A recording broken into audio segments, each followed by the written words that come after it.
Baik, Assalamualaikum warahmatullahi wabarakatuh. Waalaikumsalam.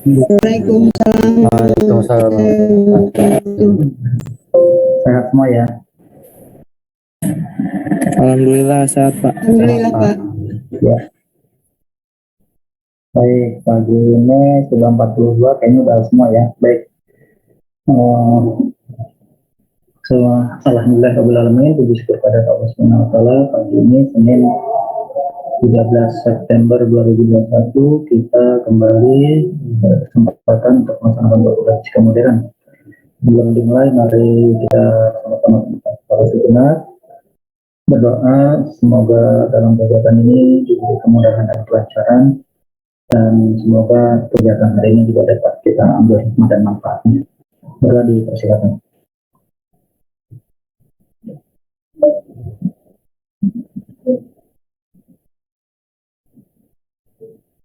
Berdoa selesai. Baik, hari ini tugas yang sudah diberikan sudah ini ya. Sudah, coba ya kita lihat. Kemarin yang saya tanya sampai kelompok 3 ya. Iya Pak. Kemarin yang saya tanya, ya. Sekarang berarti kelompok 7 udah ditanya belum? Belum Pak. Belum ya. Kelompok 4 sudah? Belum juga Pak. Belum juga. Berarti kelompok 4 dulu ya. Orangnya ada nggak di kelompok 4? Bisa diskusi.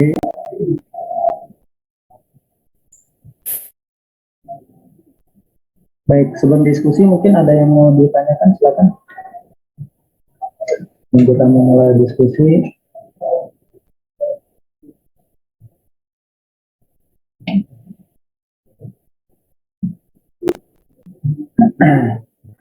Baik, sampai hari ini kita masih bahas teori relativitas. Mungkin saya bayangan sekarang kan tanggal 13 ya. Karena materi kita juga cukup banyak. Jadi mungkin hari ini kita hari terakhir diskusi, atau katakanlah kalau minggu besok kita masuk ke bab yang baru, yaitu terkait dengan struktur atom ya, ataupun sifat dualisme gelombang partikel. Jadi minggu besok kita masih sedikit membahas teori relativitas, untuk kemudian nanti katakanlah sejam kemudian, sejam terakhir kita masuk ke bab yang baru ya, karena memang waktunya terbatas, jadi sementara materi topik-topik atau bab-bab yang lain itu masih banyak. Nah, takutnya memang waktunya nanti baca saja, sementara UTS itu kan sampai kira-kira materinya itu sampai persamaan Schrödinger gitu ya. Jadi takutnya waktunya nanti kalau di sini terlalu lama, takutnya nanti yang pas bagian itu nanti tidak cukup waktu untuk kita lakukan diskusi ataupun pembahasan. Baik, tugas yang kemarin sudah diberikan terkait dengan relativitas waktu dan panjang ya. Ini ada kelompok 4, ada Hernanda, Immanuela, kemudian Muhammad Rizky, Siva Ardelia. Nah, mungkin silakan, mungkin ada yang bersedia untuk menyampaikan, mempresentasikan tugasnya ini, silakan siapa?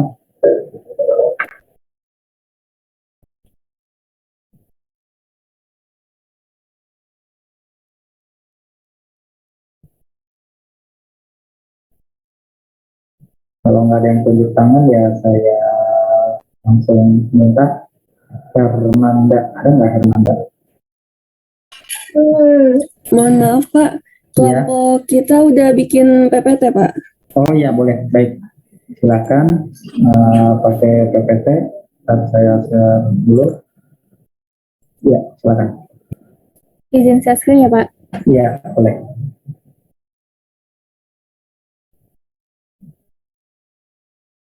Ini untuk sebagai arsip saya yang kelompok ini akan saya rekam ya. Sebagai arsip saya nanti kalau laporan, saya mungkin tidak akan merekam semua, tapi bisa ambil sampel aja satu. Mohon izin ya.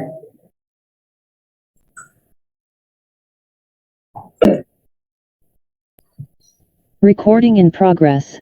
Ya, silakan.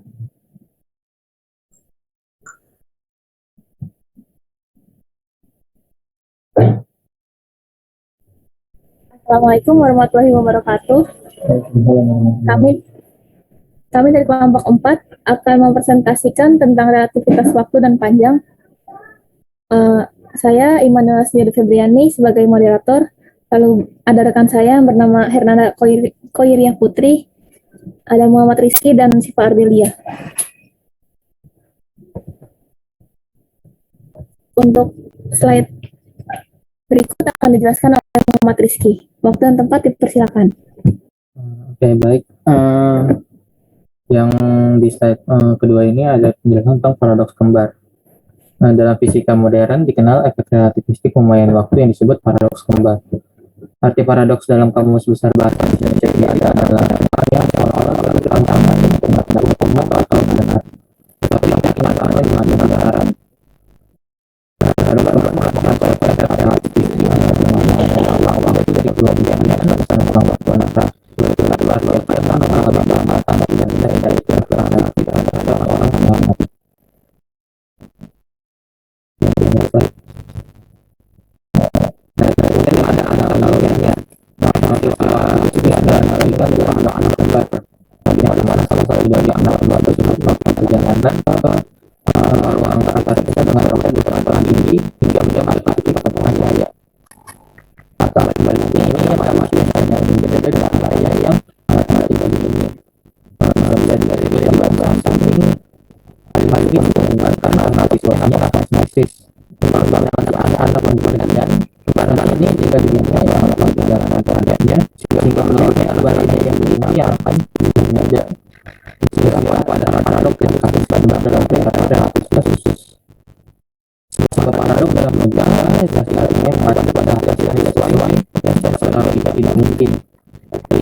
kan sama-sama dan berbedanya dan yang berada di bumi. Boleh next. Lalu kasus ini tidak ada jawaban dari yang oleh maknanya adalah bahwa adalah mutlak namanya. Oleh karena itu ditetapkan gagasan baru mengenai konsep dan serta pandangan baru mengenai tentang abstrak. Gagasan baru tersebut yakni teori relativitas Einstein, teori relativitas tersusun dan teori relativitas umum. Kedua teori ilmiah yang memberikan pandangan baru mengenai konsep ruang dimensi serta bahwa misalnya yang berubah dan tetap terbatas. Secara umum teori ini bicara tentang tiga hukum dan dasar. Pertama, tidak ada mutlak yang dapat dijadikan referensi atau terkait dalam menerima sesuatu. Termasuk satu berupa kata, bentuk, dan perjalanan waktu yang dialami sebuah benda. Selalu ada hal-hal yang mengalami konsep tersebut. Yang kedua, ketika saya menggambarkan siapa atau seberapa orang tersebut umumnya. Dan yang ketiga adalah tidak ada yang cepat dari sifatnya.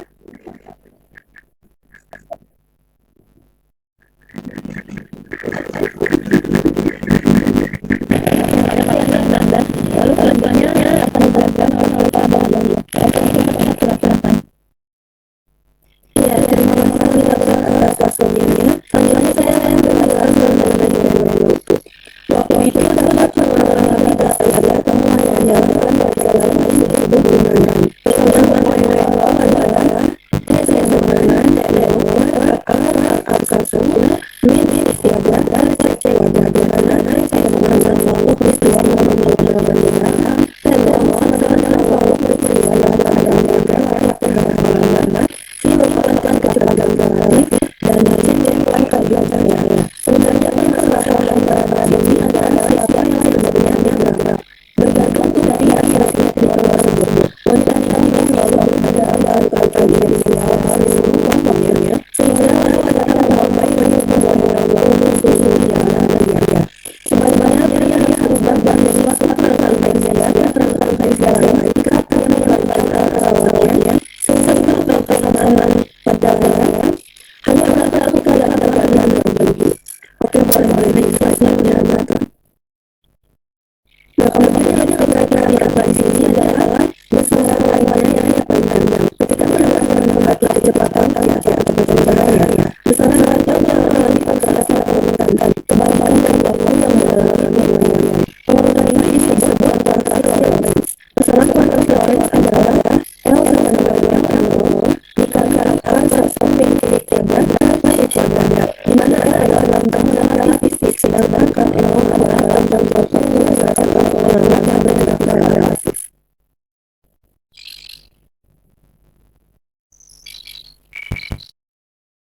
Baik, makanan ini dapat kesimpulannya pertama tidak dikarenakan berusaha dialami semua objek bergerak sehingga tidak ada gerak dengan sesuatu Einstein bahwa kecepatan cahaya adalah tetap dalam gerak berimplikasi pada konsep bahwa waktu panjang dan masa bersama yang dapat terkait dinamis. Lalu yang kedua, relativitas sudah merupakan pelajaran yang berlaku untuk kondisi baik untuk gerak yang menggunakan kecepatan cahaya maupun gerak sehari-hari. Hanya saja untuk yang sehari-hari efek relativitas untuk perjalanan kecepatan dan momentum sangat kecil dengan skala kebalikan melihat besaran selalu sama atau lalu ketiga terjadinya balapan manusia yang bergerak berarti kecepatan cahaya lebih mudah dari kendaraannya karena hukum dan keadaan semesta.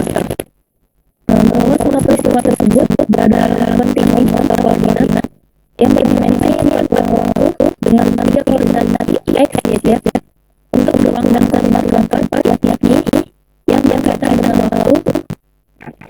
Jadi merupakan dimensi keempat dari ruang. Fenomena ini dapat terjadi dan berlintas dalam dalam waktu secara geometris sehingga sampai pada kesimpulan tersebut ruang waktu adalah suatu untuk memberikan kenyataan pada postulasi Einstein terhadap pertemuan yang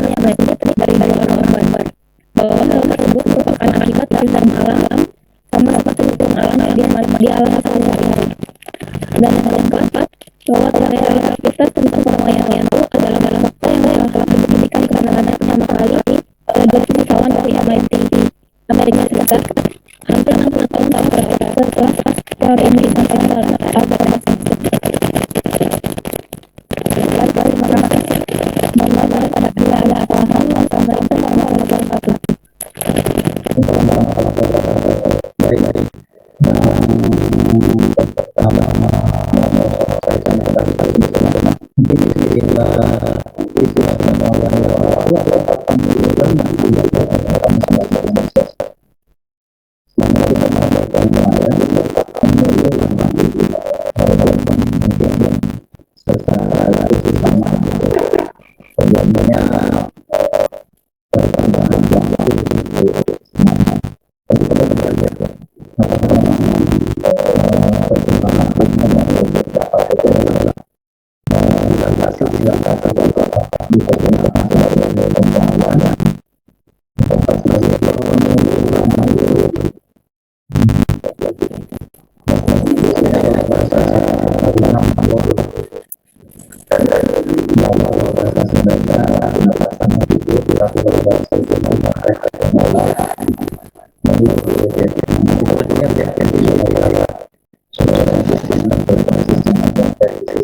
Ya, harusnya ada.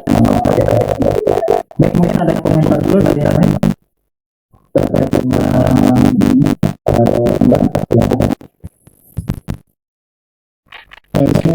Ya, ya, silakan. Jadi kan kemarin aku kayak nge-searching di Google sama YouTube juga dan paradox. Nah, aku bingung dengan jadi kan menurut mereka paradox itu bisa diselesaikan dengan menerapkan konsep akselerasi dalam space-time diagramnya. Jadi kan menurut sistem diagramnya kan si yang keluar dari luar angkasa menuju keluar terus ntar balik lagi. Nah, saat mau balik laginya di situ ada terjadi akselerasi, dan itu katanya mesti pakai general relativity untuk menemukannya. Soalnya general relativity akselerasi itu memperlambat waktu. Nah, saya bingung. Menurut Bapak lebih konsisten menggunakan length kontraksi atau akselerasi? Ya, baik. Terima kasih. Sebetulnya ini juga yang menjadi permasalahan fenomena atau permasalahan paradoks kembar. Tadi di awal kelompok 4 itu menyatakan paradoks kembar itu karena adanya perbedaan cara pandang atau antara pemahaman demokrasi atau relativitas khusus dengan usianya tidak khusus. Yang saya mengerti tidak nanti itu bisa tapi di atas tempat itu adalah jadi karena ini kalau tadi mengambil contoh misalnya seorang astronaut yang kemudian dia pulang kembali, kira-kira mungkin saya rasa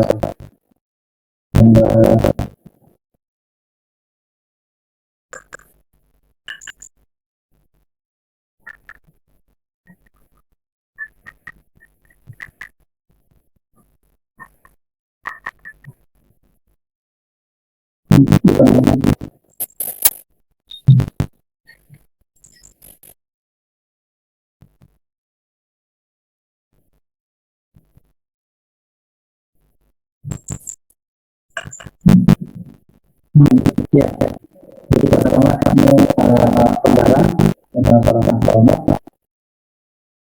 Jadi sebetulnya yang jadi fenomena paradoks kembar itu terjadi sebetulnya siapa sih yang lebih muda atau siapa sih yang lebih tua?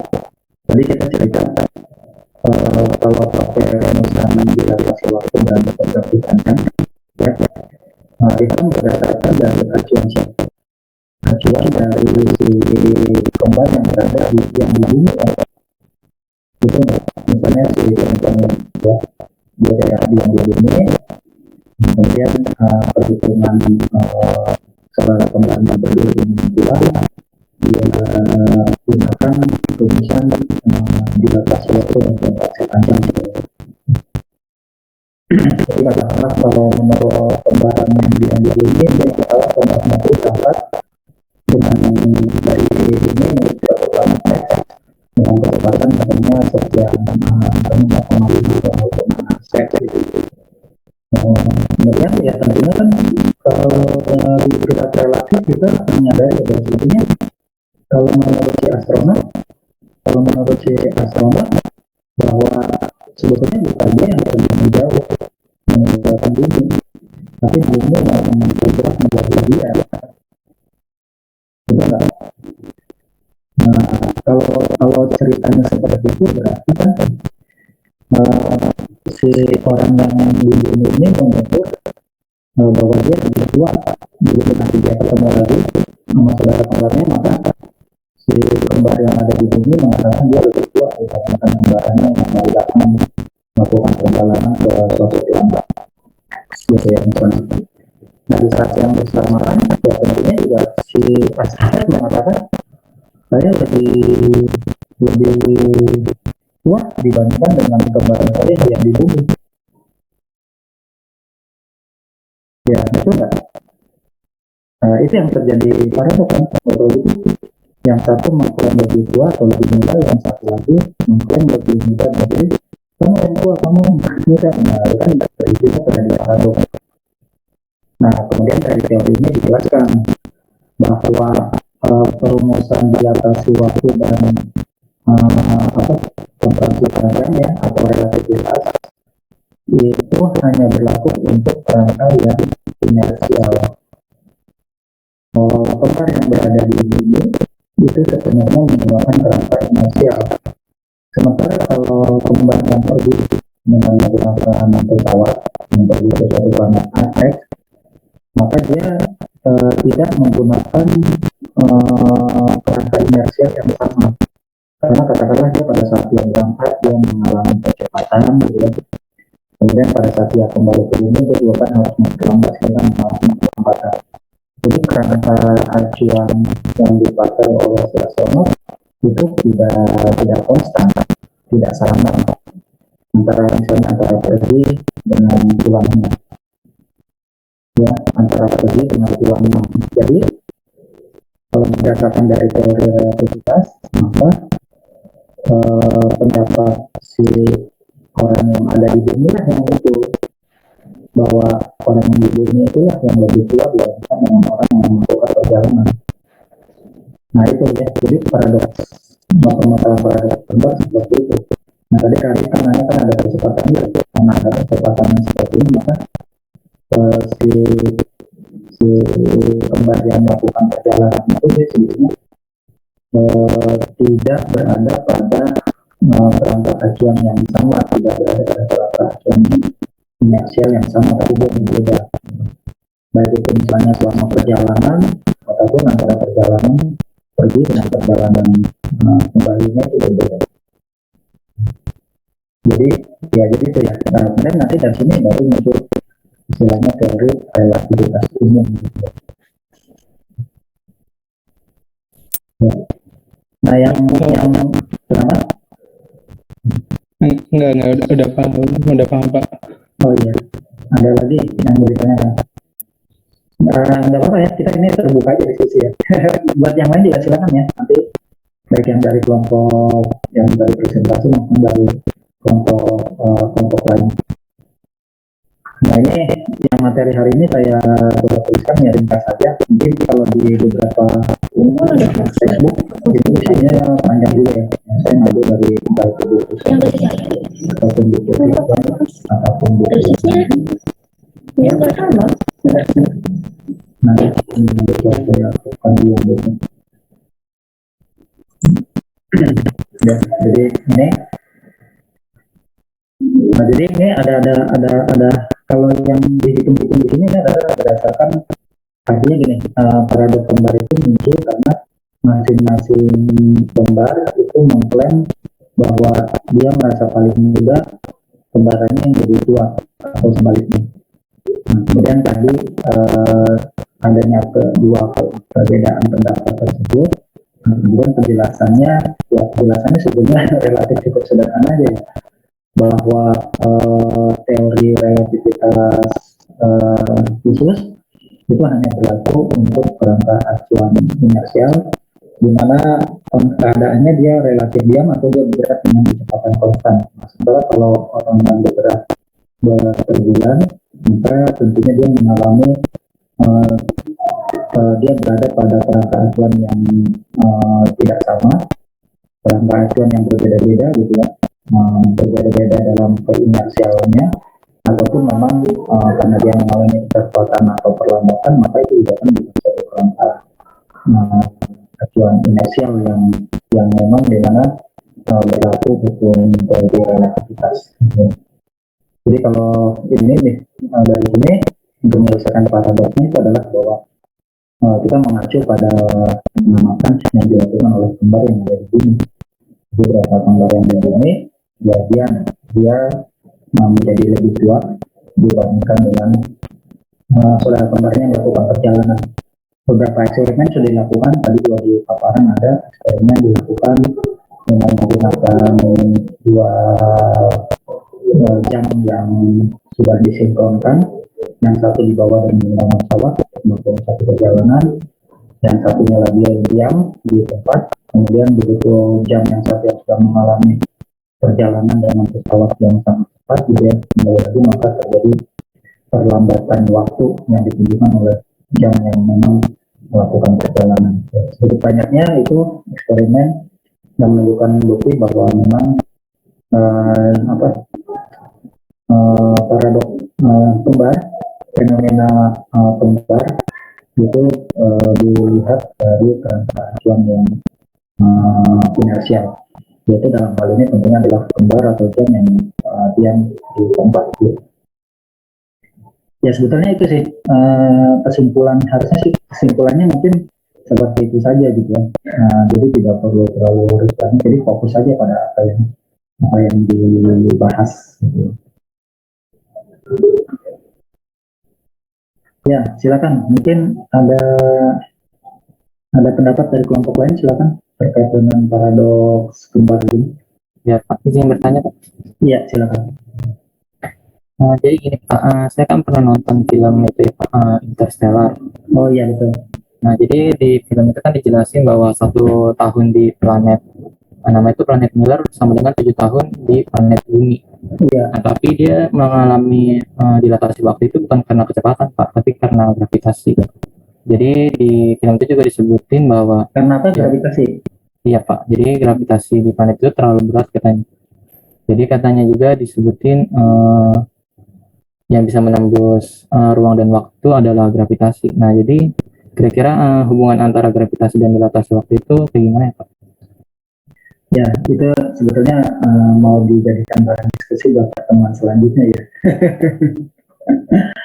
Nah ini ya, jadi sebetulnya memang apa ya, bahwa dilatasi ini penjelasannya kan jadi lanjutannya, bahwa dilatasi kan dari fenomena kontraksi panjang dengan dilatasi waktu, kita melihat bahwa koordinat waktu dengan koordinat ruang itu sebetulnya adalah satu kesatuan yang tidak terpisahkan gitu.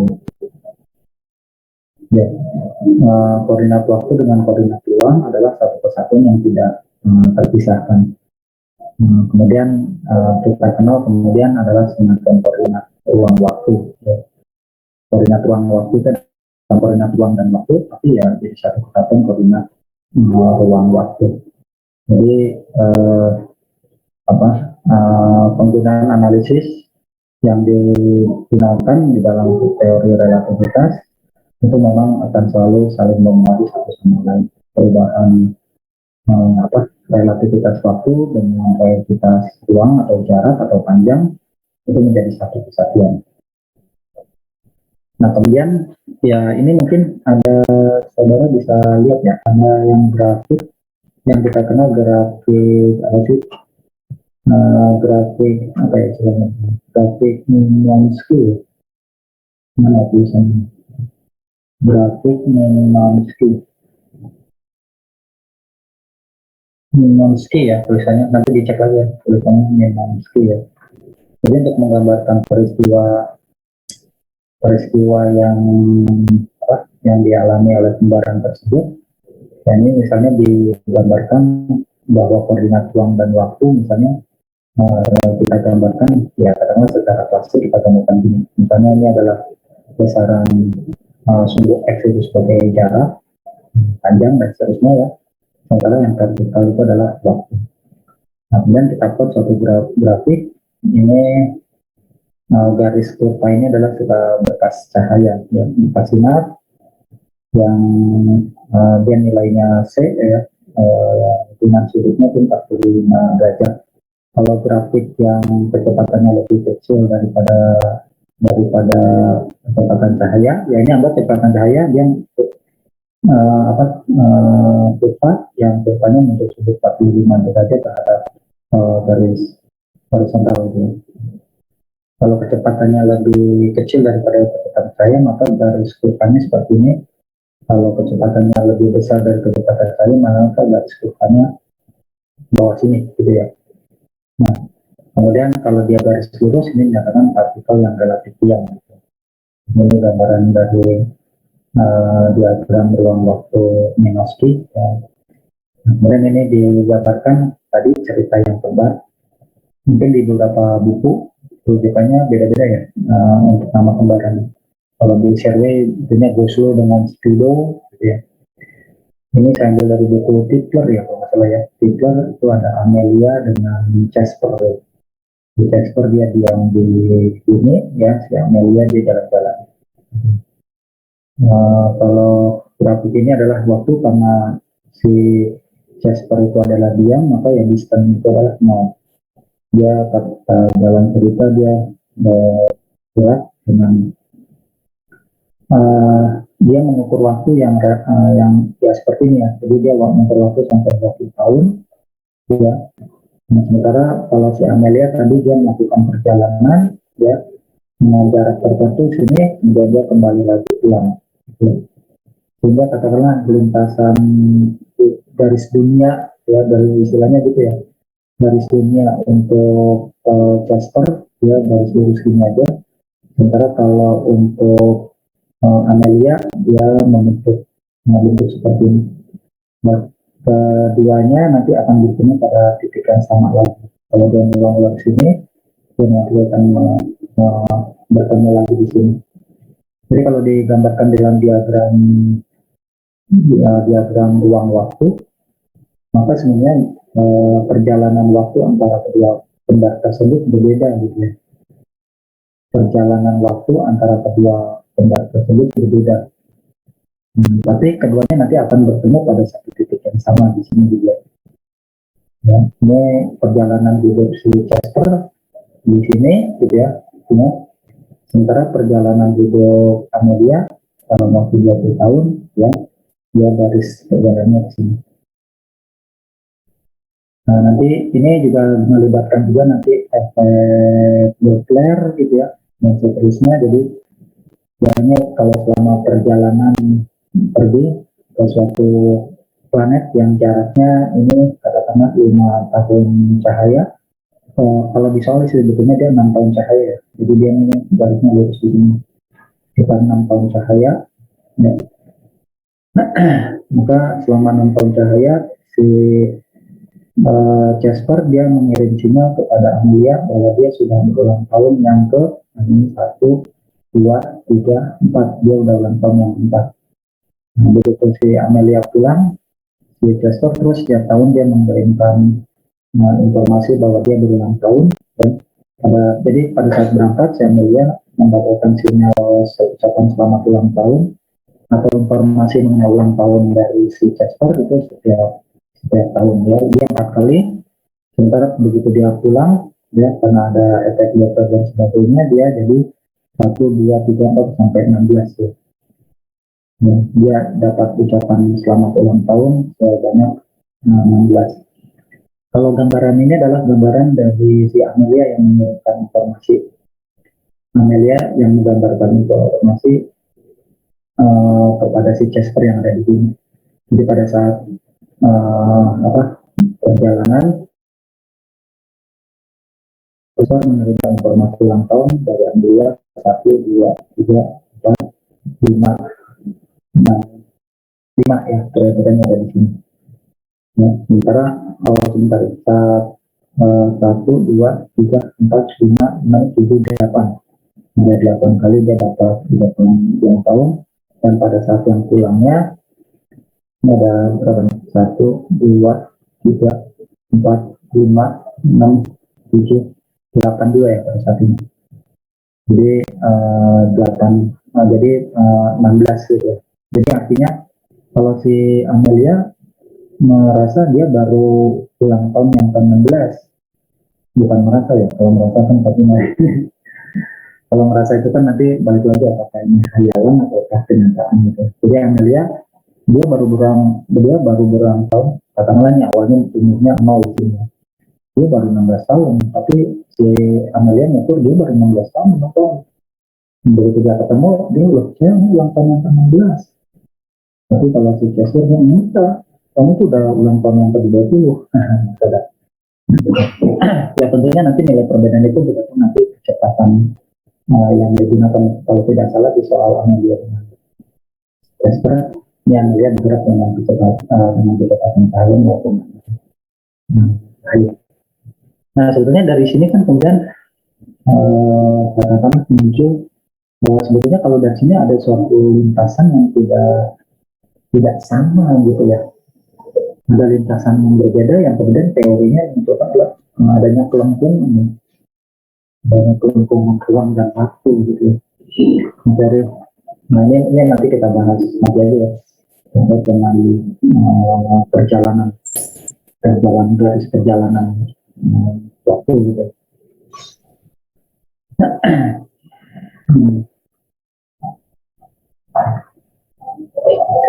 Nah terus ya jadi dari diagram itu kan menggambarkan ada apa ya, lintasannya kan bisa berupa waktu ataupun bisa berupa ruang. Jadi ada satu lintasan yang memang dia tidak membentuk suatu garis lurus ya, tapi adanya perbedaan. Nah, kemudian konsepnya itu adalah dia membentuk suatu ruang waktu yang melengkung. Gitu. Nah, teori untuk ruang waktu yang melengkung ini, nah ini ilustrasinya digambarkan ini bahwa ini menjadi dasar dari teori relativitas umum bahwa sebetulnya sifat inersia, kalau sifat inersia ini kan selama ini kita menggunakan hukum kedua Newton.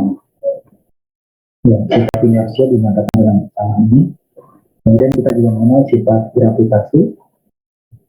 Artinya gini, kalau ini, bentar ya. Kalau ini saya tuliskan ini kan ini berarti apa tuh semacam jadi MG gitu ya. Kalau ini misalnya saya temukan ya, ini ya. M aksen katakanlah misalnya M aksen itu adalah massa objek ya. Sementara MG itu katakanlah massa planet gitu ya. Massa planet di mana G-nya jadinya G-nya itu kan apa?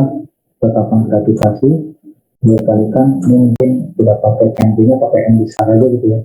Satuannya dikalikan dengan perpendatan. Ini kan satuannya kan percepatan ya, meter per sekon kuadrat. Ya, selama kan kita mengenal kalau di bumi 9,8 meter per sekon kuadrat. Jadi ini percepatan, ini juga percepatan. Nah, teori relativitas umum itu mengkaitkan bahwa keduanya sama-sama memberikan efek percepatan. Jadi keduanya sama-sama memberikan efek suatu kerangka yang tidak inersial.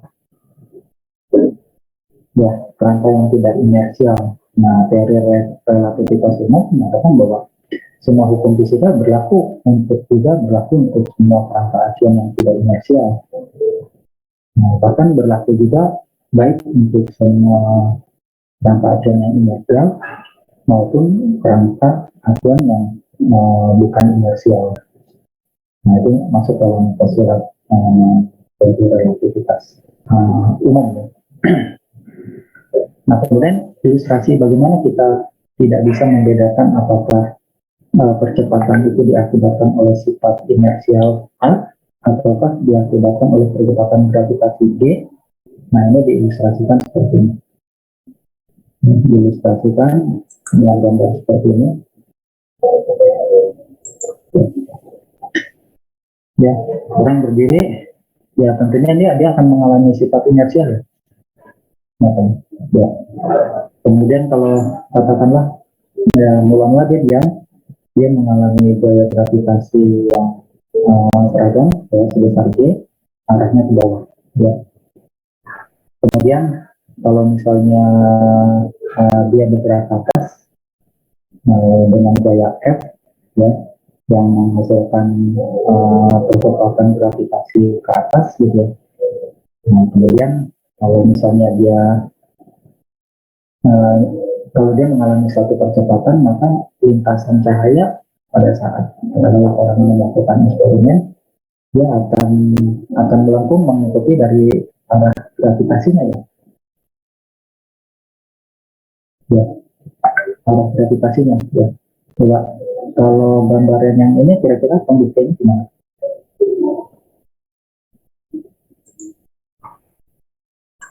Gambar yang ini pembuktiannya gimana?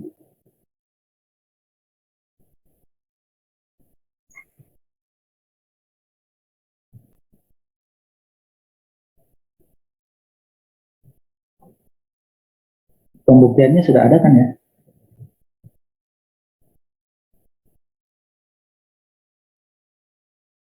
Pembuktiannya sudah ada ya?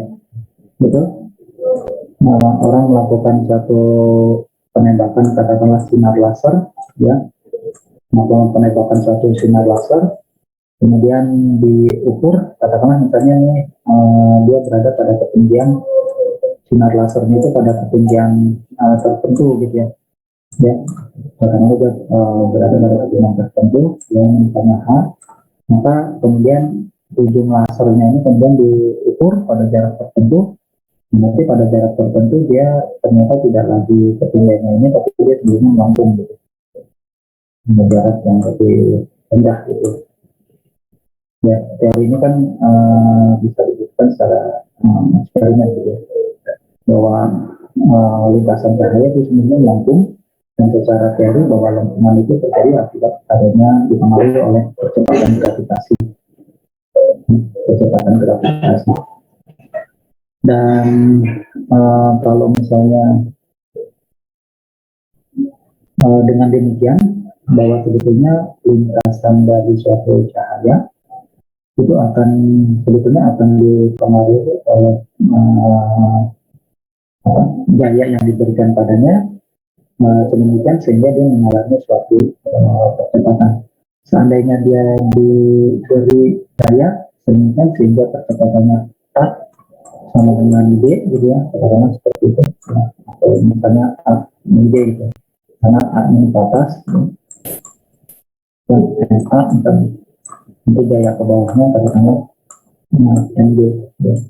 Dimana katakanlah A nya sama dengan MB.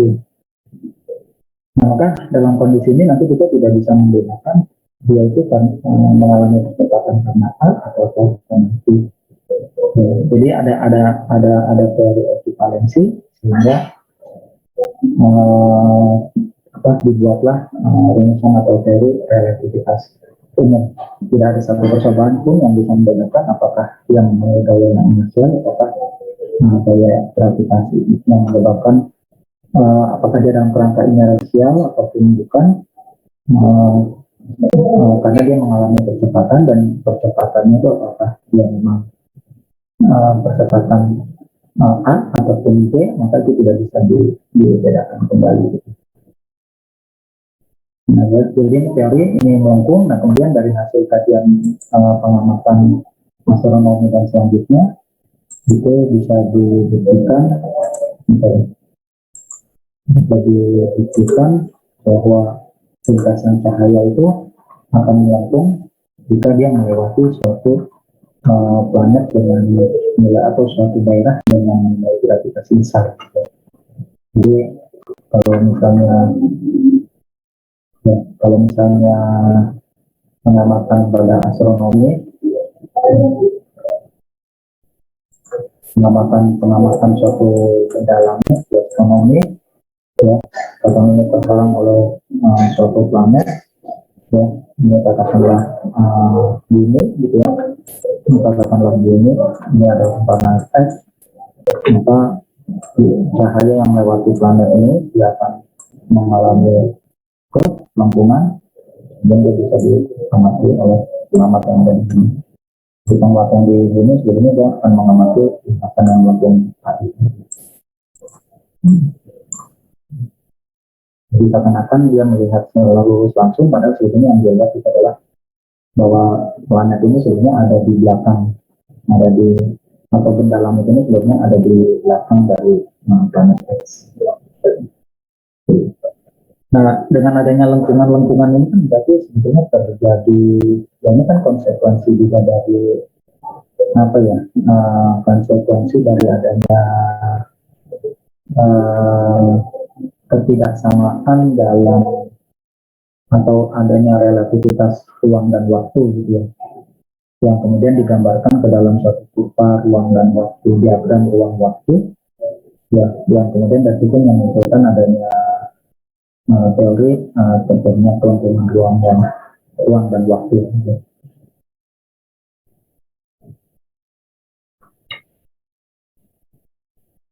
Ya mungkin itu ya penjelasan dari saya ya. Mungkin ada tambahan dari kelompok lain, silakan itu terkait dengan relativitas umum dan kelengkungan ruang dan waktu. Silakan.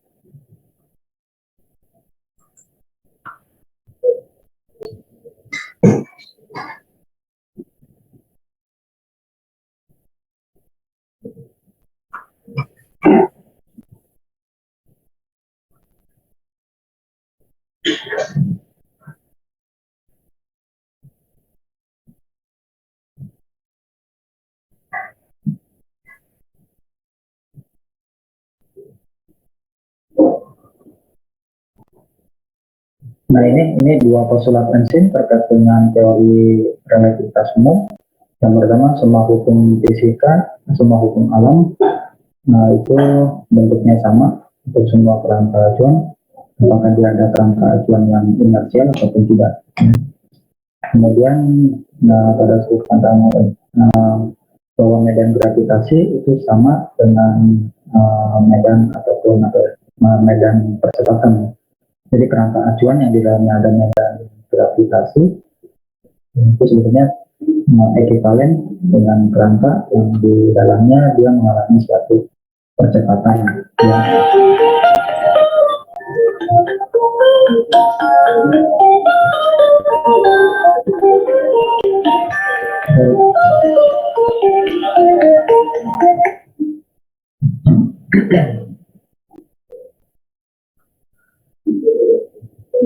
Kalau di film Interstellar itu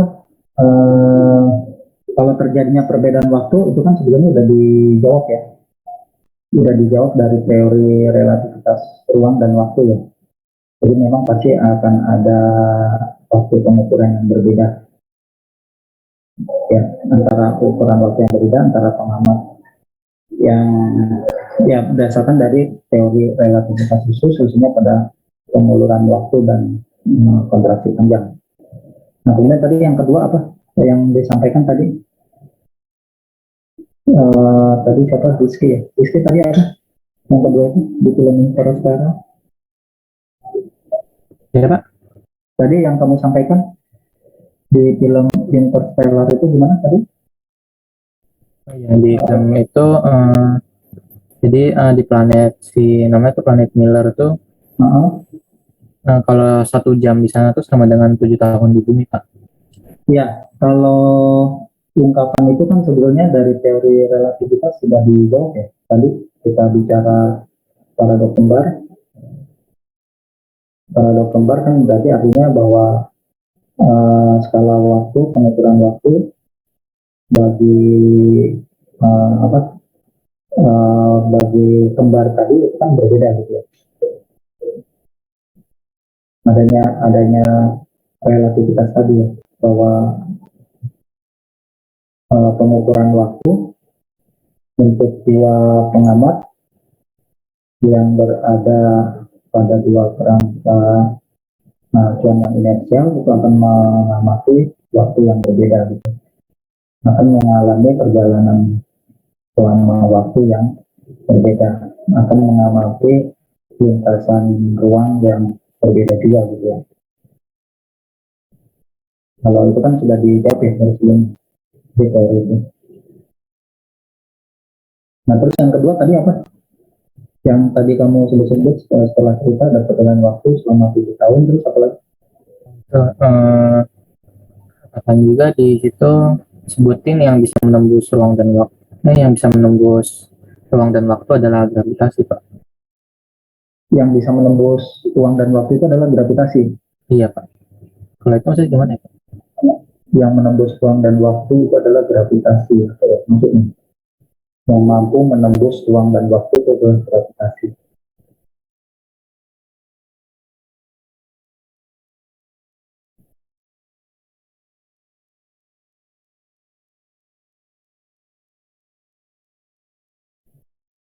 Baik, nanti mungkin kita pelajari lagi ya. Tapi tadi saya mau ngambil kesimpulan aja. tadi waktu kita gambarkan diagram Minkowski ya, tadi kan ada perbedaan diagram ruang waktu antara orang yang relatif diam dengan yang bergerak gitu ya. Tadi kalau satu dimensi gambarnya kan ya satu aja gitu, seperti segitiga dan sebagainya. Tapi kalau digambarkan dalam bentuk seperti ini misalnya, ya maka ini memang lintasannya akan terjadi lintasan yang berbeda, sehingga akan terjadi perbedaan waktu yang diukur bagi orang yang relatif diam dengan orang yang relatif bergerak dengan kecepatan konstan gitu ya. Jelas seperti itu. Jadi dalam satu dimensi gitu ya, misalnya grafiknya itu kan ya dia seperti segitiga gitu ya. Kalau digambarkan dalam 3 dimensi, maka kelengkungan itu akan digambarkan dengan seperti ini. Dan efek kelengkungan itu terjadi karena adanya efek dari gravitasi. Dan seperti gambar di sini. Mungkin ngetesnya gimana ya? Kira-kira percobaan untuk melihat kelengkungan ya, artinya gini, yang tadi saya gambarkan itu kan terjadi pada saat gini ya.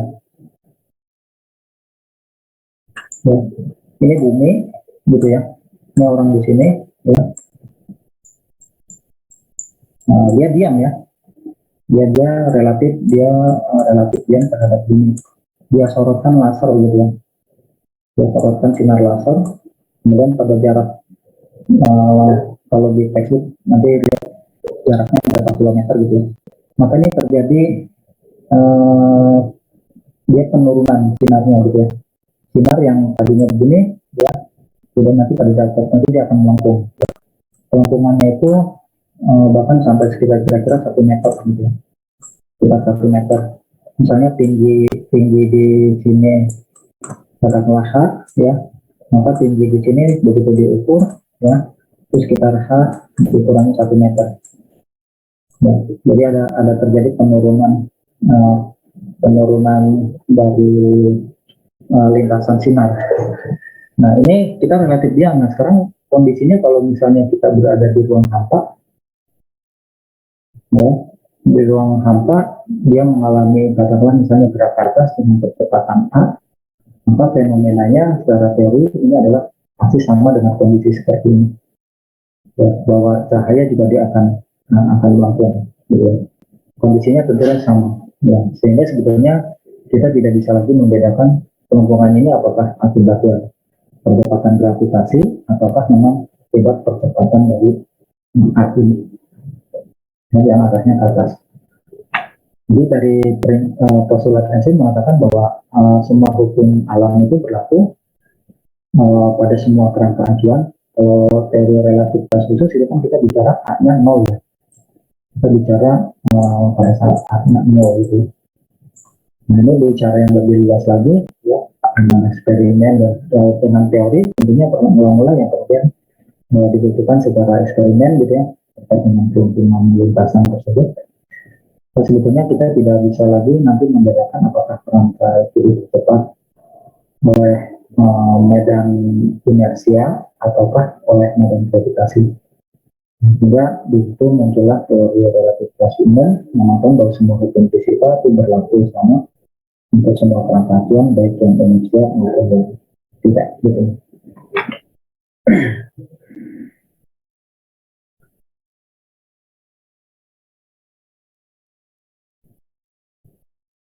Baik ya, itu mungkin penjelasannya. Mungkin dari kelompok 4 ada yang mau ditambahkan, Mbak? Silakan.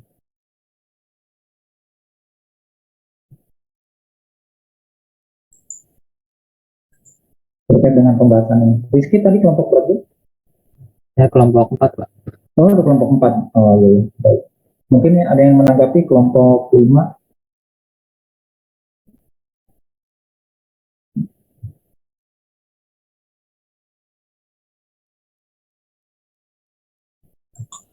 Baik. Tangannya saya ingatkan dulu. Recording stopped. Oke. Untuk kelompok 5 silakan mungkin presentasinya mungkin ada hal yang berbeda, silakan di ini kan untuk kelompok.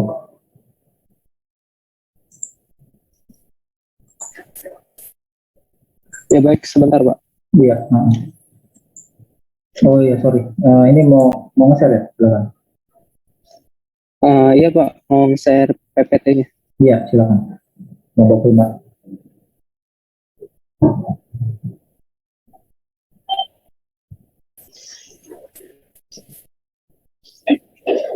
Tadi yang kelompok 1 saya rekam untuk dokumen saya aja ya. Kalau nanti takut ditanyakan bukti apa istilahnya bukti presentasi dan sebagainya.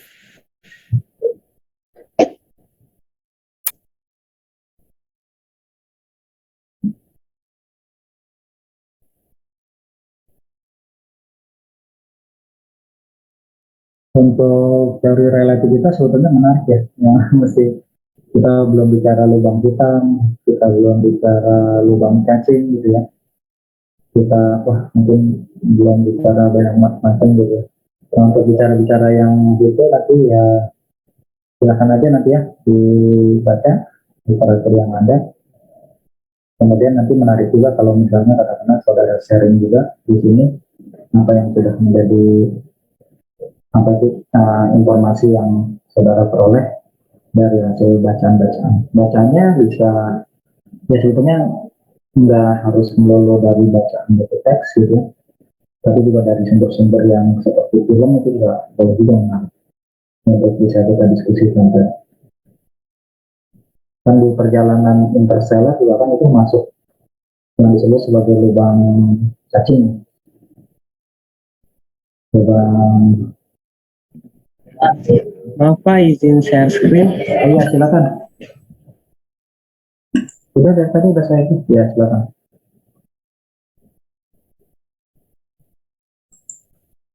Ya Anissa, Irsa, Noval sama Yusuf ya silakan.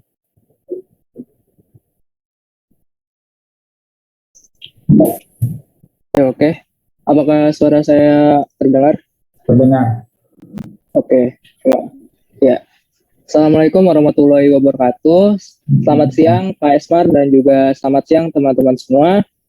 Di sini izinkan kami mempresentasikan hasil diskusi yang membahas tentang paradoks kembar. Nah, di sini saya Yusuf Niko Fitranto bersama rekan saya yaitu Anissa dan Nova Arahman, kemudian Irsya Lutfia Ramadia Gita, tetapi lagi izin, jadi tidak bisa hadir untuk hari ini. Ya, bisa di next.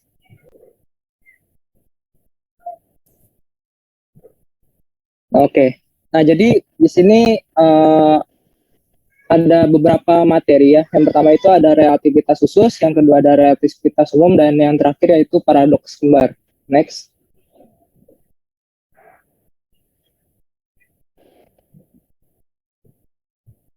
Ya, jadi kita masuk ke relativitas khusus yang pertama. Oke, jadi paradoks kembar ini dilatar belakangi oleh dua, yaitu relativitas khusus dan umum. Nah, di sini kita membahas sedikit tentang latar belakang relativitas khusus. Gitu. Nah, jadi seperti yang sudah dijelaskan oleh kelompok sebelumnya, pada zaman dahulu ada ilmuwan fisika klasik yang bernama Christian Huygens. Dia menjelaskan hipotesis tentang ether. Nah, hal tersebut mendorong Michelson Morley membuat suatu alat bernama interferometer dengan kegunaan mengukur perbedaan fase di antara dua gelombang cahaya. Nah, percobaan ini diragukan dan dianggap tidak dapat menemukan ether. Nah, terus habis itu faktor lainnya yaitu percobaan Maxwell dalam mengukur kecepatan gelombang elektromagnetik secara akurat di ruang vakum. Nah, jadi pemicu Einstein untuk mengeluarkan postulat ini yaitu dari percobaannya si Maxwell yang menghasilkan output kecepatan cahaya atau tetapan kecepatan cahaya. Next. Nah, di sini kita masuk ke relativitas khususnya. Nah, di relativitas khusus ini Einstein mengeluarkan postulat yang berbunyi yang pertama itu semua hukum fisika memiliki kesamaan formula dalam semua perspektif, dan yang kedua kecepatan cahaya adalah sama di semua perspektif. Next. Nah, jadi dengan dikeluarkannya postulat tersebut tentunya memiliki konsekuensi. Yang pertama itu ada relativitas waktu, yang kedua ada relativitas panjang, yang ketiga ada relativitas pertambahan kecepatan, yang keempat ada relativitas momentum dan energi, nah, yang terakhir ini ada twin paradox atau yang biasa disebut paradoks kembar dalam bahasa Indonesianya. Next. Oke, selanjutnya dijelaskan oleh Anissa. Ya, yang kedua ada relativitas umum. Next. Relativitas umum atau general relativity adalah sebuah teori geometri mengenai gravitasi. Dalam percobaan ini, Einstein menggunakan konsep dari inersia dan gravitasi. Hal tersebut dikarenakan faktor massa yang berperan dengan suatu kecenderungan untuk mempertahankan posisinya dan hubungan gaya gravitasi terhadap massa lain. Einstein bahkan menghasilkan equivalence principle yang menyatakan bahwa gravitasi dalam beberapa scan sama dengan percepatan. Next. Lalu ada postulat Einstein. Teori relativitas Einstein merujuk pada kerangka acuan inersial, yaitu kerangka acuan yang bergerak relatif pada kecepatan konstan atau tetap terhadap kerangka acuan lainnya. Dari hasil kajiannya, Einstein mengemukakan dua postulat, yaitu yang pertama, hukum-hukum fisika memiliki bentuk yang sama pada semua kerangka acuan inersial, yaitu didasarkan pada tidak adanya kerangka acuan umum yang diam mutlak, sehingga tidak dapat ditentukan mana yang dalam keadaan diam dan mana yang dalam keadaan bergerak. Yang kedua ada cahaya yang merambat di ruang hampa dengan kecepatan C sama dengan 3 kali 10 pangkat 8 meter per second adalah sama untuk semua pengamat dan tidak bergantung pada gerak sumber cahaya maupun kecepatan pengamat. Atau kecepatan cahaya C konstan tidak bergantung pengamat yang mengukur dari kerangka acuan inersial.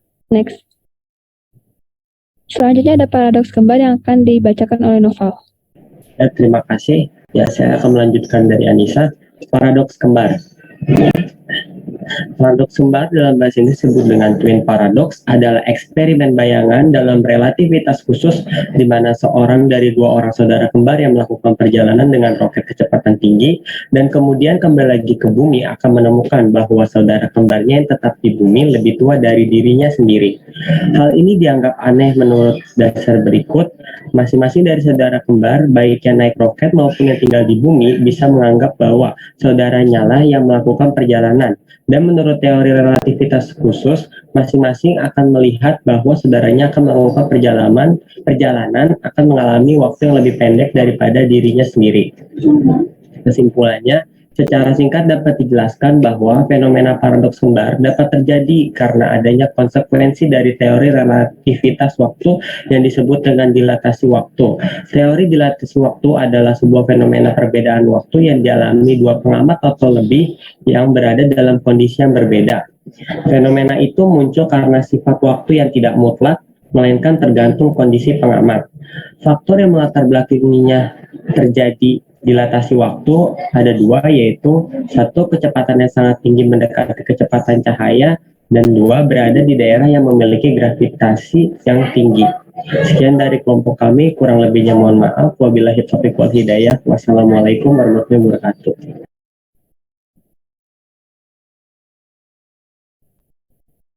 Ini tugas yang mana sih? Kalau nggak salah kan ini tugas yang minggu lalu ya. Yang pertama ya, yang sekarang itu kan yang tadi bahas yang paradoks kembar. Iya Pak, yang kelompok 4 sama 5 itu kemarin Bapak bilangnya tugas ini, paradoks kembar, dipresentasikan gitu Pak. Oh iya, tadi udah paradoks kembarnya dibahas. Ya Pak, mungkin tadi kan sudah dijelaskan oleh kelompok 4 ya Pak, tentang paradoks kembar secara mendalam. Nah mungkin kelompok 5 ini lebih ke latar belakangnya gitu Pak. Oh iya, ya maksudnya biar topiknya sama, kita keroyok dari ini, dari beberapa kelompok gitu, maksudnya sih gitu. Mungkin pada saat membuat ataupun berdiskusi ada hal-hal yang katakanlah mungkin ada sesuatu yang beda dengan kelompok 4 gitu. Sebetulnya yang pengen dilihat gitu. Jadi makanya tadi saya nunggu Kalau pandangan dari kelompok 5 terkait dengan paradoks kembar itu seperti apa? Ya, jadi sebenarnya kalau dari kelompok 5 untuk paradoks kembar itu gimana? Bisa disampaikan secara singkat nggak? Oke, izin menjawab ya Pak. Iya. Ya, jadi kalau menurut kelompok kami, paradoks kembar itu merupakan sesuatu yang disebabkan oleh dilatasi waktu gitu dari relativitas khusus. Nah, kemudian juga di paradoks kembar ini dilatar belakangi juga oleh relativitas umum, yaitu adanya gravitasi yang kuat gitu Pak. Iya. Ya, kami juga melakukan riset ya, berbagai riset itu. Mungkin dari secara fiksi dulu, dari film ya, dari film sama Interstellar juga referensinya gitu. Boleh di-share filmnya? Di-share filmnya. Ada sih Pak saya. Ada Pak, saya juga, cuman 3 jam ya? Iya Pak, nanti nggak kelar. Maksudnya dipercepat, jadi bagian mana gitu? Dia kan enak bagian mana yang katakanlah untuk mendukung penjelasan dari kembar gitu. Ya, baik. Jadi artinya mungkin saya ulangi lagi, kalau paradoks kembar itu berarti memang perhitungannya harus penerapan rumusan dilatasi waktunya itu harus dari orang yang relatif diam ya di dunia gitu ya. Kalau orang yang bergerak, si kembar yang berpergi perjalanan, bisa nggak menurut sudut pandang dia dipakai untuk menjelaskan dilatasi waktu?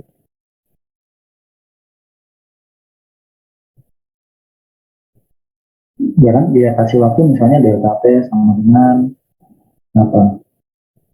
Delta T absen sama dengan delta T per akar 1 min T kuadrat per C kuadrat gitu kan. Nah itu dilatasinya menurut kembar yang ada di bumi ataukah kembar yang melakukan jalan-jalan ke planet?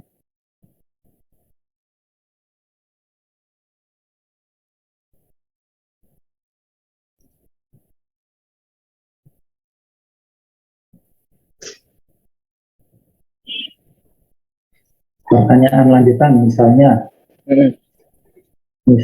si si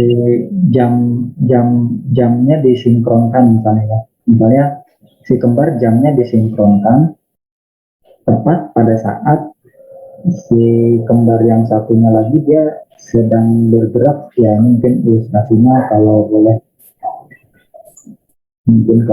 saya hitung ya, misalnya ini bumi,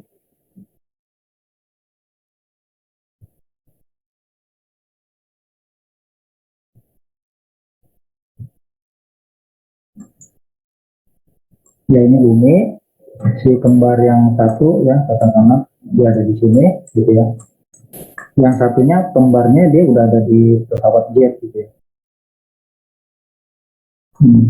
Kembarnya ada di sini ya. Dia kecepatannya katakanlah udah 0,6 C gitu ya. Dia bergerak sana. Nah pada saat dia satu garis gini ya, jamnya disinkronkan ya, katakanlah jamnya kita sinkronkan sama ya. Ini juga jamnya sama ya. Sama, jadi dia posisinya nggak lagi pada P-nya sama dengan 0, tapi karena dia di dunia, berarti dia mulainya dari dia udah berangkat dengan kecepatan 0,6 baru waktunya kita tentukan gitu ya. Pergi ke suatu planet ya, karena planet X, dia juga ke planet X ini nggak turun, tidak mengurangi kecepatan ya, tidak juga menambah cepat, pokoknya dia konstan di segini.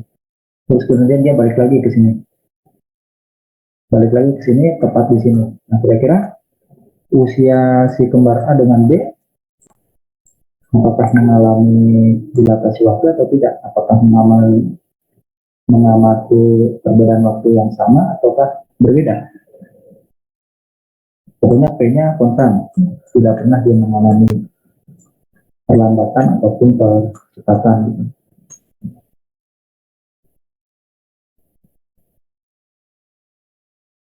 Kira-kira kalau berdasarkan dari fenomena paradoks kembar terjadi atau tidak paradoks kembar? Apakah mana yang lebih tua? Apakah A ataukah B ataukah B ataukah A ataukah memang tidak terjadi perbedaan usia?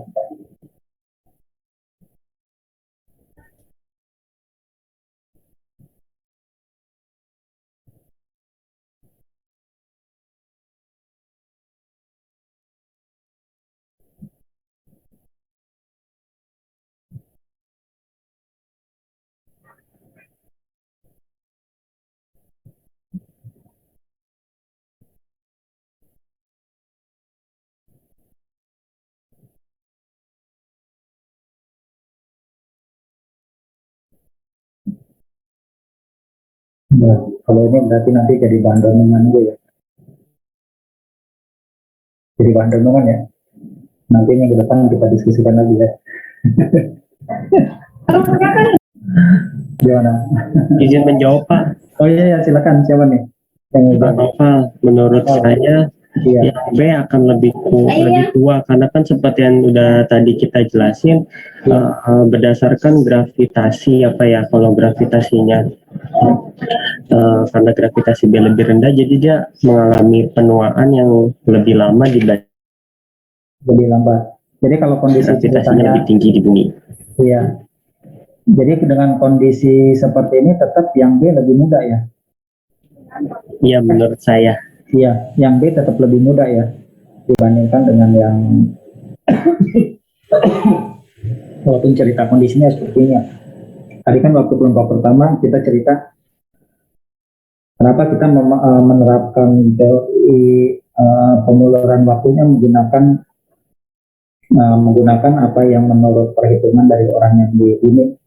Karena orang yang di bumi itu relatif dia diam dan dia berada pada kerangka acuan inersial yang serba sama, yang tidak berbeda.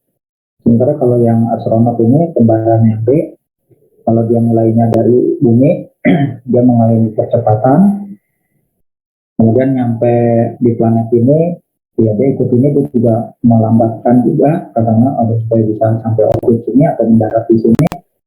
Kemudian dia nanti berangkat lagi, dia mengalami percepatan lagi, sampai dia udah lepas gaya gravitasi planet, kecepatannya konstan lagi, terus mau ke bumi, dia memperlambat lagi, ya sampai ini dia terjadi.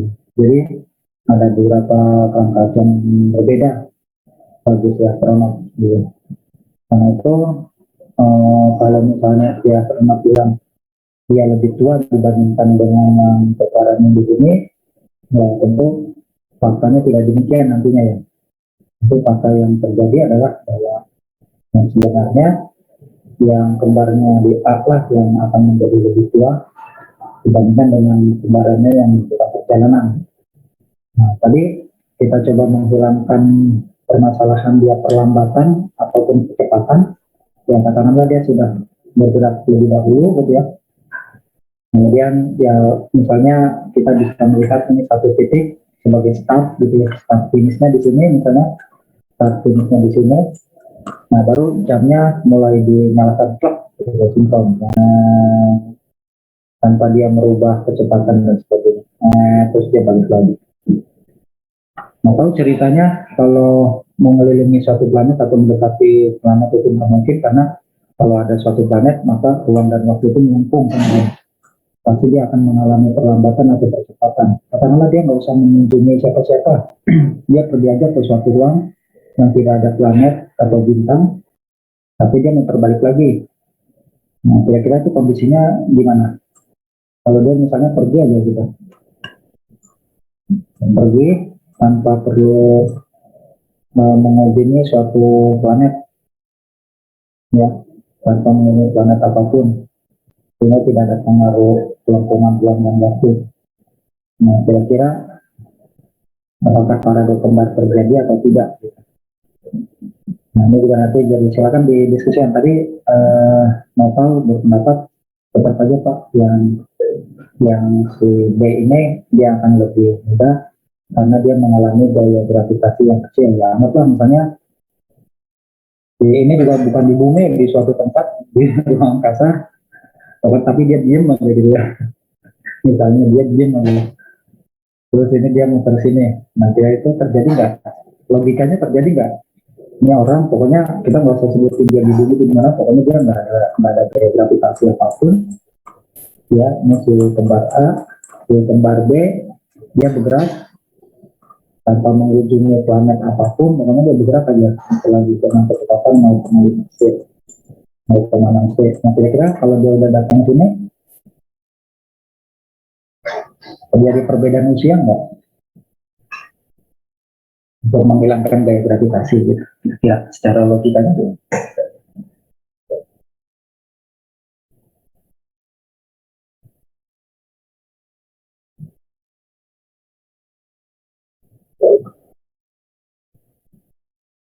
Secara logikanya, coba kalau perbedaan waktu kan kita tulis begini ya, gimana sih rumusannya? Begini ya, benar nggak?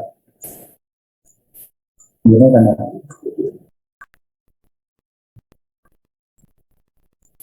Apa nih? C kuadrat per C kuadrat ya? Nah, begini waktu yang diukur oleh orang yang melakukan perjalanan.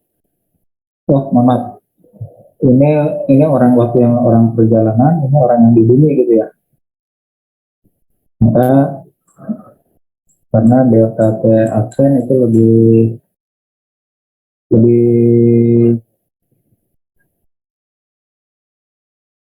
ini ya, karena ini nol ini lebih besar ya, lebih besar daripada delta T0 gitu ya, orang yang di bumi. Sehingga yang di bumi dia akan mengukur waktu yang lebih lama dibandingkan orang yang melakukan perjalanan. Kita lihat di sini apakah ada unsur-unsur gravitasi di sini. Di sini hanya ada P, di sini hanya ada C. Tidak ada misalnya medan gravitasi, ya, tidak ada gaya gravitasi dan sebagainya.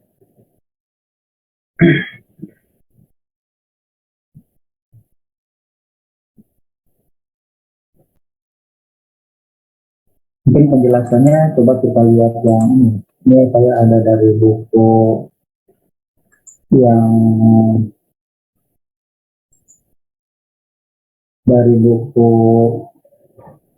Kenneth Crane ya. Tapi ini di halaman terakhir terkait dengan ini sebetulnya masuk ke kosmologi ya. Ini di chapter 15, nanti saudara bisa lihat juga. Nah, ini bahwa relativitas umum memberikan hubungan antara kelengkungan dengan rapat massa dan energi di dalam ruang bebas ya, di dalam ruang angkasa. Kelengkungannya dimulakan dengan persyaratan ini massa, densitas, ini gaya gravitasi. Jadi semakin besar massanya, semakin besar planetnya, semakin padat, maka tentunya kelengkungannya akan semakin besar. Demikian juga kalau nilai kekuatan gravitasinya semakin besar, maka ini frekuensinya akan semakin besar. Sekarang kalau kita lihat ini ada C4, ya, kekuatan cahaya, maka ini konstan ya. Jadi ditentukan oleh jadi ini akan membentuk kelengkungan. Nah, kita lihat kelengkungan tadi berdasarkan dari teori ini, dijelaskan dari postulat untuk mengamati apa yang terjadi kalau dia berada pada suatu kerangka acuan yang dipercepat ya. Dalam suatu kerangka acuan yang dipercepat akan terjadi kelengkungan ruang dan waktu. Kemudian kalau ini juga nanti mungkin menjadi bahan pembahasan juga ya. Nanti silakan dibaca lagi gitu ya. Ini bahwa ini pengukuran satu ruang, ini dimensi ruang dan waktunya. Ini menggambarkan ini apa? Diagram geometri dari Euclidean ya, jadi bacanya Euclidean. Nah, sementara ini untuk yang geometri yang bukan Euclidean gitu. Bagaimana perubahan ruang dan waktu berubah kalau dia misalnya diplot menjadi ke dalam suatu kelengkungan. Bahkan kelengkungannya bisa seperti ini ya, suatu graf yang dipercepat kembali ya. Nah, kalau plot yang ininya katakan kalau dua garis, kalau diplot ke dalam ruang datar, maka dua garis ini tidak akan pernah bertemu menjadi satu titik.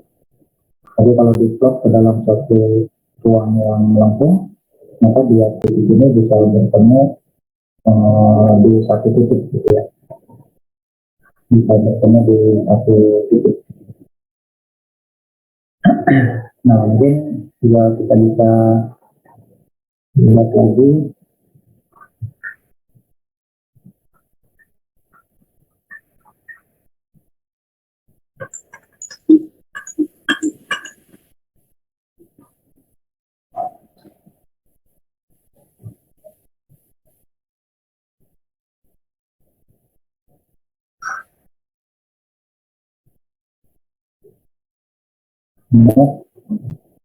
gerak dari suatu partikel ditentukan oleh sifat ruang dan waktu. Jadi tergantung juga pada kondisi sifat ruang dan waktunya, di mana partikel tersebut bergerak. Ya. Dikarenakan ruang dan waktu itu adalah suatu pasangan yang di dalam relativitas adalah pasangan yang tak terpisahkan gitu ya, seperti yang ditunjukkan dalam transformasi Lorentz gitu ya. Maka sebagai komponen kombinasi koordinatnya disebut sebagai koordinat ruang waktu ya, space time gitu. Kemudian ekivalensi kesetaraan antara graf dipercepat dengan graf gravitasi ya, menunjukkan hubungan antara koordinat ruang waktu dengan gravitasi. Jadi memang dari kalau misalnya tadi dilatasi waktu ataupun kontraksi panjang dan sebagainya menggambarkan adanya perbedaan ruang dan waktu, pengamatan ataupun pengukuran ya. Maka perbedaan ruang dan waktu yang digambarkan oleh kedua pengamat itu terjadi karena memang adanya juga ditentukan oleh keadaan koordinat ruang waktu yang dilalui oleh objek tersebut pada saat. Jadi kalau cahaya bergerak di dalam satu ruang waktu, maka kecepatannya juga nanti akan ditentukan oleh kelengkungan dari ruang waktu yang dilaluinya.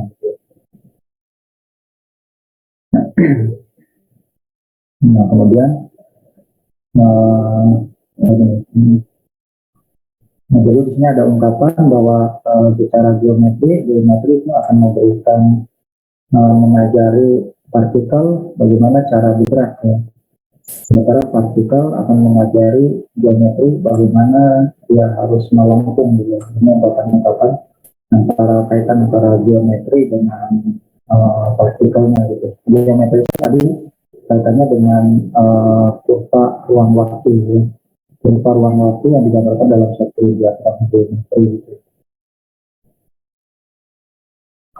Dari konfigurasi massa dan energi, maka relativisme memberikan satu prosedur untuk menghitung kelengkungan dari ruang waktu dan gerak dari partikel ataupun berkas cahaya akan mengikuti kelengkungan ruang dan waktu tersebut gitu.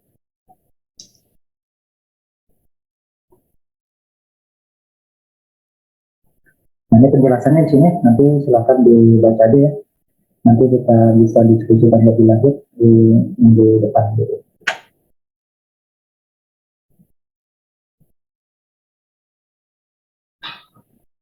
Baik, silakan. Mungkin ada yang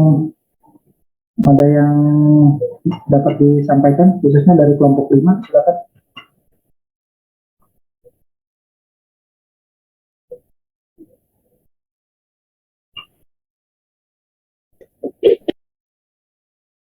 Dari kelompok 5 silakan. Kalau fenomena ini kita sudah bisa dibuktikan ya.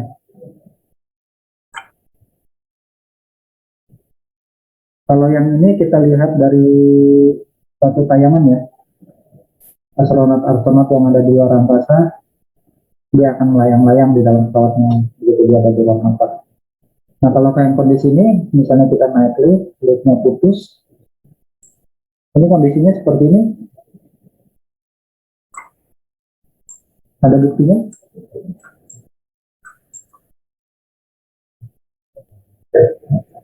Itu yang kayak di pesawat zero gravity itu nggak? Nah, Yang kayak Jadi- di pesawat zero gravity. iya betul.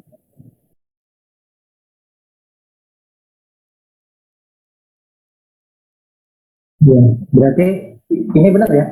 Nah, karena kondisinya sama, artinya nanti kita tidak bisa membedakan apakah dia memang terjadi karena adanya medan gravitasi ataukah karena adanya memang percepatan inersia gitu kan. Atau bukan percepatan inersia, adanya gaya percepatan ya yang menyebabkan eh, dia berada pada kondisi yang tidak inersia gitu. Nah, terus ini gambar yang 15 efek munculnya efek identik ya. Dan misalnya dalam keadaan diam dari medan gravitasi dia nyetir berat badan diam ya. Kemudian kalau dia bergerak dengan ya kalau yang ini katakanlah dia jatuh bebas dengan melayang-layang di atmosfer kondisinya sama. Demikian juga kalau dia mengalami dia relatif diam di atas bumi, dia mengalami percepatan gravitasi besar G. Kemudian pada kondisi kalau dia bergerak dengan kecepatan melawan arah gravitasi misalnya ke atas sebesar A, di mana A-nya itu sama dengan B, maka ini pasti peristiwa-peristiwa yang ada di dalam ini adalah equivalensi. Ekivalen akan sama. Dengan demikian kita tuh nanti tidak bisa lagi membedakan apakah dia berada di bawah pengaruh gravitasi G ataukah dia berada di bawah pengaruh percepatan A gitu. Nah, itu prinsip dasar dari teori relativitas umum.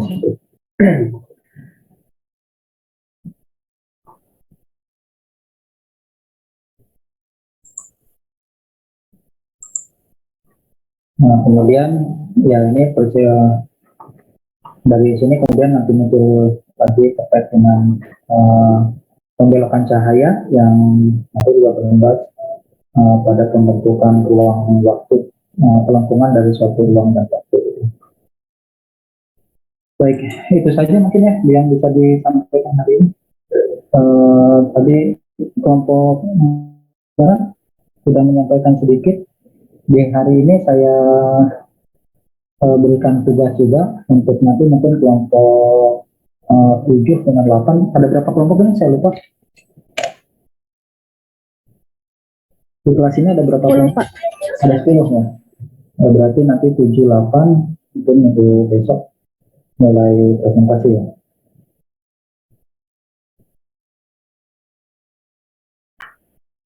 Baik, iya. Silakan mungkin ada yang mau ditanyakan. Masih waktu sih sebetulnya. Kita 15 menitan lagi, silakan.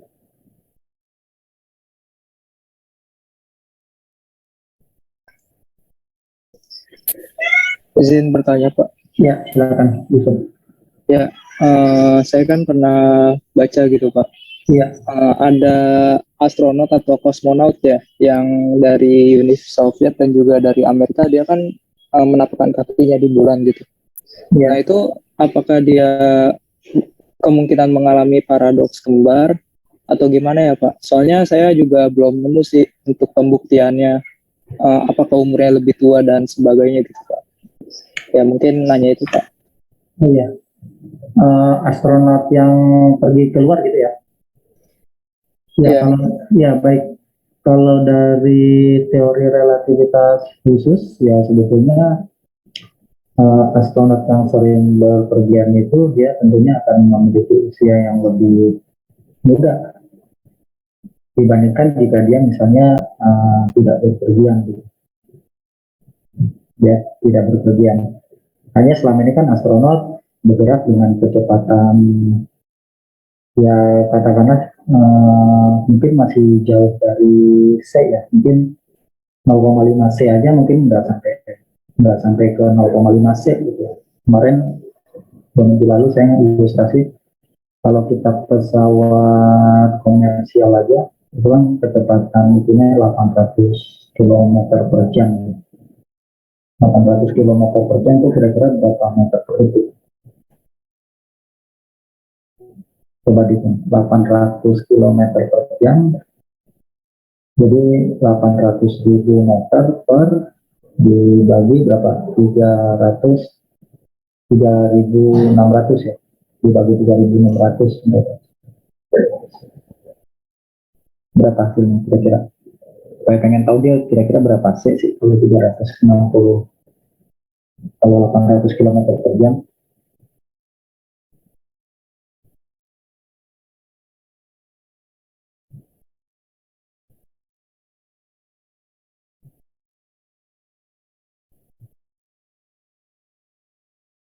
Coba yang kita hitung.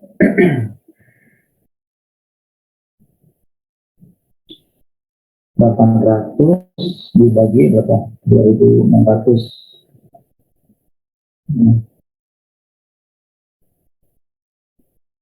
Masih jauh ya? Masih jauh dari saya ya? Iya Pak. Makanya itu, ya katakanlah kalau pesawat jet untuk melepas gaya gravitasi bumi, biasanya roket itu kecepatannya berapa? Ya, percepatannya dia tentunya harus melebihi kecepatan, atau ya kecepatannya nanti harus melebihi gaya yang diberikan, harus bisa mampu melawan gaya tarik gravitasi bumi. Kira-kira kalau dikonversi ke nilai kecepatan berapa sih kecepatan roket?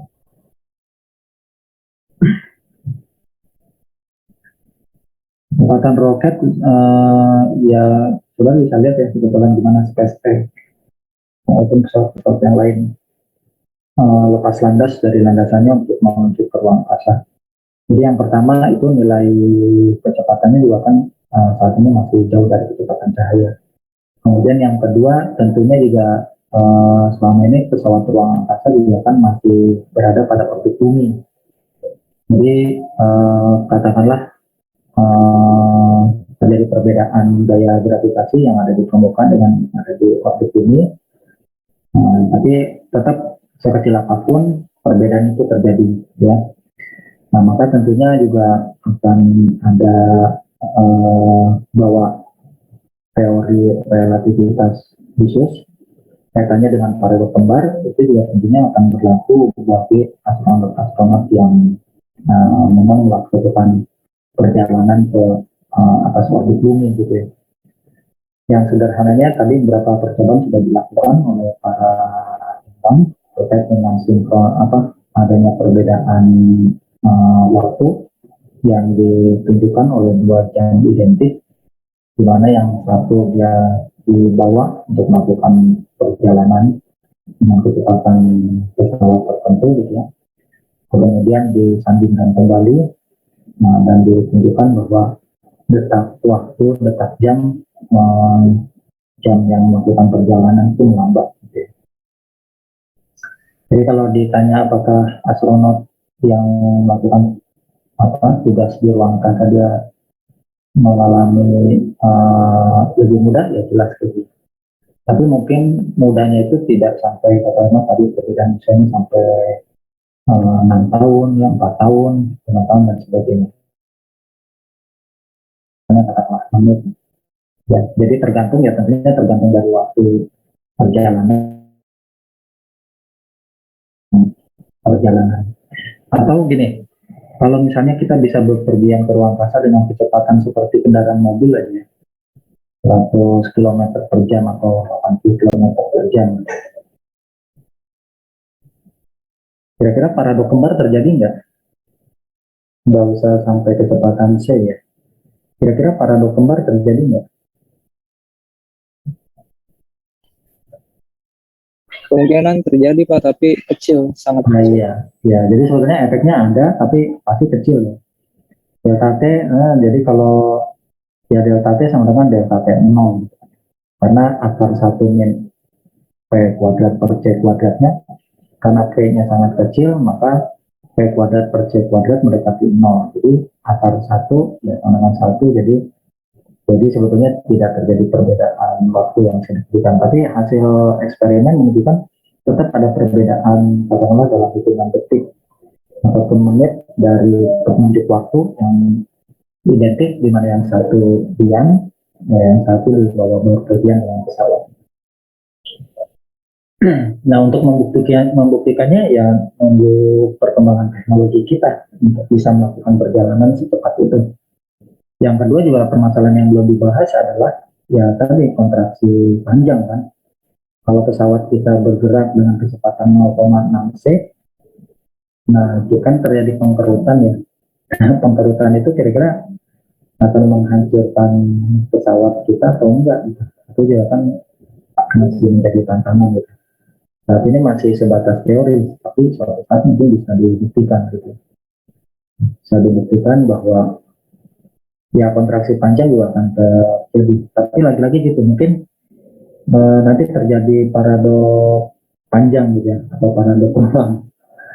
Kalau menurut si astronot yang mengkerut itu harusnya bumi. Tapi kalau kata bumi yang mengkerut itu adalah pesawatnya. Kira-kira nanti mau mana yang dipakai?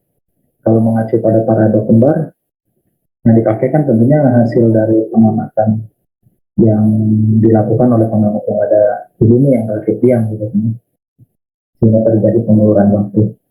Nah, kalau kontraksi panjang juga berarti kan si pengamat yang ada di bumi yang mengatakan, yang kita ambil sebagai acuan kan, mengatakan bahwa ya pesawatnya itu mengkerut. Nah, sekarang apakah pesawat kecepatan semakin tinggi, kerutannya akan semakin besar kan? Katakanlah yang tadinya pesawat 100 meter, kalau dia bergerak dengan kecepatan 0,6 c aja, kira-kira berapa persen pengkerutannya? Satu diambil berapa ya? Ya, satu diambil 0,8 kuadrat.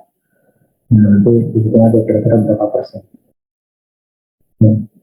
Katakanlah kalau pengkerutannya semeter, 2 meter, kira-kira hampir enggak. Kalau sampai puluhan meter, itu yang menjadi menarik juga untuk mungkin sama-sama sejarah akan melihat apakah hal tersebut terbukti atau tidak gitu ya.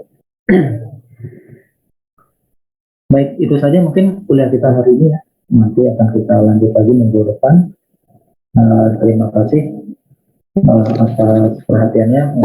Saya izin bertanya, Pak. Iya, silakan siswa.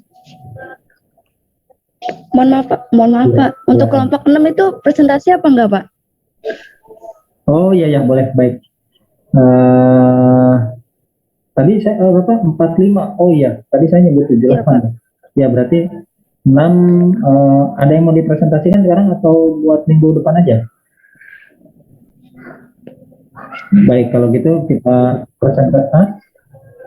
Minggu depan, Pak. Kalau ada sesuatu yang menarik, nggak apa-apa. Yang maksudnya beda dengan yang lain, coba dipresentasikan aja sekarang. Ini memang ada. Silakan, kelompok 6. Mohon maaf Pak, sebelumnya. Iya. Mungkin kelompok 6 itu bermaksud untuk nanyain untuk minggu depan presentasi atau enggak gitu Pak? Oh iya. Ya, berarti minggu depan kelompok 6-7 gitu ya, kira-kira 6-7 minggu depan. Nanti minggu depannya ada lagi 8-9, terakhir mungkin 10. Terus nanti kalau 10 udah nyampe, ya nanti untuk topik yang baru lagi, maju lagi ke kelompok 1 gitu aja. Baik, Pak. Ya, nah, gitu aja. Baik, berarti kelompok 6 minggu depan aja ya? Iya, Pak. Ya, baik. Baik, terima kasih kalau gitu. Untuk itu, mari sama-sama kita tutup pertemuan kita dengan ucapan Alhamdulillah. Ya, terima kasih. Wassalamualaikum warahmatullahi wabarakatuh. Waalaikumsalam warahmatullahi wabarakatuh. Terima kasih, Pak. Terima kasih Pak. Ya, sama-sama. Jadi saya tutup ya.